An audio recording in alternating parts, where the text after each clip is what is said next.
Paano nga ba natin malalaman kung ang isang kanta na ginamit natin sa ating Reels video ay merong revenue sharing?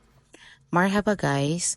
So sa lahat ng invited dyan sa licensed music ni Meta, kailangan po nating mag-ingat sa pagpili ng mga kanta na ating gagamitin para sa ating video. Para po hindi tayo magkaroon ng revenue sharing o yung paghati natin sa rightful owner ng kanta kung magkano yung kinita ng ating video. Sa bawat kanta dyan, mayroong nakasulat na revenue sharing at royalty free. Si royalty free, ito yung mga kanta na pwede natin gamitin sa ating mga Reels video na wala tayong kahati sa kung magkano man yung kikitain ng video natin.